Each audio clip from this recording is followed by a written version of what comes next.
On March 11, 1888, the northeastern United States operated under established winter protocols developed through decades of industrialization. Railroad networks moved freight and passengers along fixed schedules between Boston, New York, Philadelphia, and inland terminals. Telegraph lines transmitted commercial and governmental communications across hundreds of miles of wire infrastructure. Urban streets accommodated horse-drawn transport, foot traffic, and surface rail systems. Coastal shipping maintained supply chains for densely populated cities dependent on external fuel and food sources. Winter storms were routine meteorological events managed through standard operational procedures: track clearing, line maintenance, and temporary service adjustments. Snow removal in cities relied on manual labor, horse teams, and gravity-assisted drainage. The region's infrastructure assumed manageable snow accumulation, predictable storm duration, and maintained access to critical supply routes.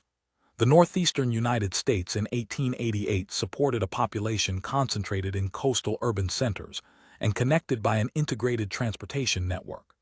New York City housed over 1.5 million residents. Boston, Philadelphia, and smaller cities formed nodes in a rail system carrying passengers and freight on fixed schedules. Economic activity depended on predictable movement of coal, food, textiles, and manufactured goods. Telegraph networks enabled commercial transactions and coordination across distances that required days of physical travel. Winter weather in the region followed recognized patterns: coastal storms, lake-effect snow in interior zones, and periodic cold air masses from Canada. Seasonal snowfall averaged between 20 and 40 inches depending on elevation and proximity to water bodies. Infrastructure design reflected these norms. Railroad cuts and embankments channeled trains through terrain. Telegraph poles lined roads and rights-of-way. Urban streets were narrow corridors between multi-story buildings. Building construction prioritized vertical density over horizontal sprawl. Coal heating required continuous fuel delivery. Food stocks replenished through daily or weekly cycles. The system functioned through maintained flow rather than stored resilience. Disruption of transportation meant immediate reduction in available resources within city boundaries. On March 10, 1888, a low-pressure system developed off the coast of the Carolinas. Warm, moist air from the Atlantic Ocean met a cold air mass moving southeast from the Great Lakes in Canada. The collision created a rapid pressure drop in cyclonic circulation. The storm tracked northward along the coastline, intensifying as it moved. By the evening of March 11, the system centered near the New Jersey coast. Surface winds rotated counterclockwise, drawing additional moisture from ocean waters. Temperature profiles created conditions favorable for snow rather than rain across the entire affected region. Freezing levels remained at or near the surface. The storm's slow movement prolonged precipitation duration. Snow began falling in Philadelphia and New York during the late evening of March 11. Snowfall rates increased through the early morning hours of March 12. Winds accelerated to sustained speeds between 40 and 50 miles per hour, with gusts recorded above 70 miles per hour at coastal stations. The combination of heavy snowfall and high winds created blizzard conditions. Visibility reduced to near zero.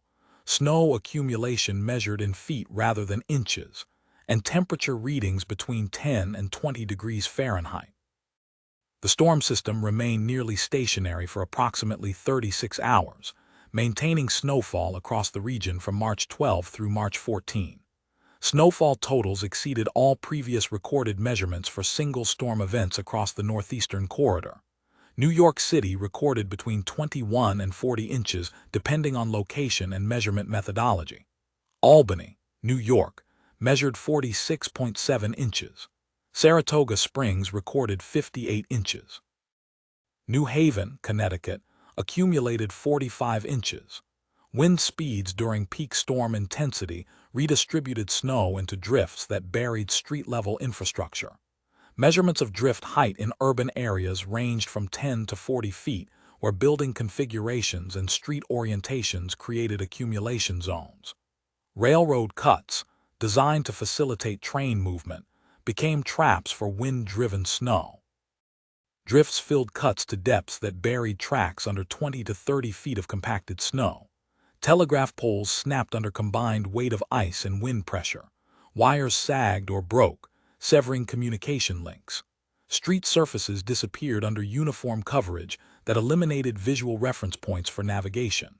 Horse-drawn vehicles became immobile when animals could not maintain footing or forward progress through chest-deep snow.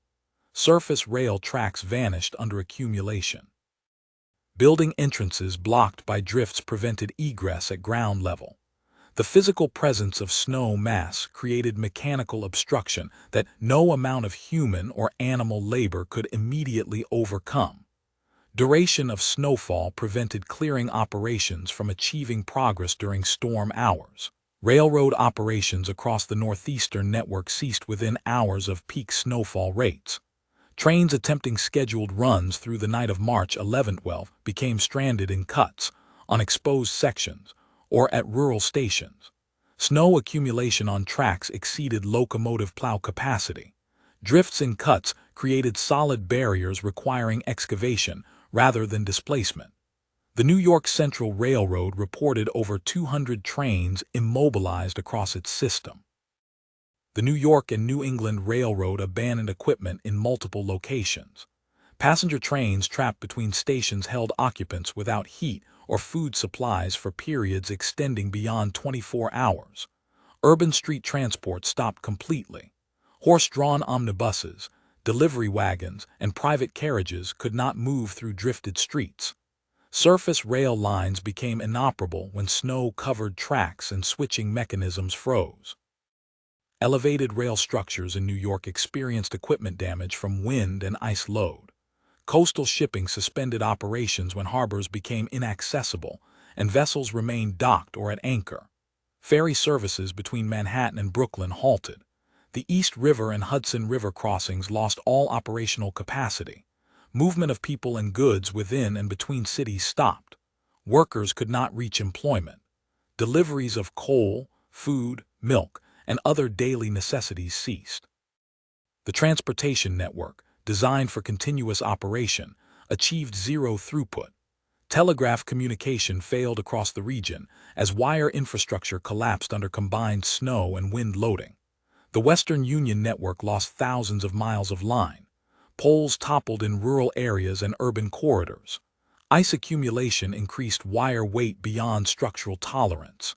Transmission between Boston, New York, Philadelphia, and inland cities became impossible. Commercial transactions requiring confirmation and coordination could not proceed. Governmental communication between municipal, state, and federal offices stopped.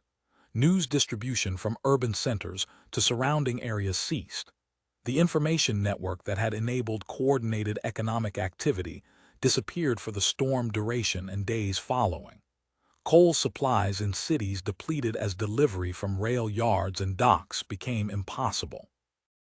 Homes and buildings dependent on continuous fuel delivery experienced heating failure. Food stocks in markets and warehouses could not replenish through normal supply chains. Milk deliveries from rural farms to urban populations stopped. Bread production continued in bakeries, but distribution to retail locations failed. Price inflation occurred immediately for available goods. Geographic isolation extended beyond urban centers to rural communities cut off from larger towns. Roads became impassable. Farms lost access to markets and supplies.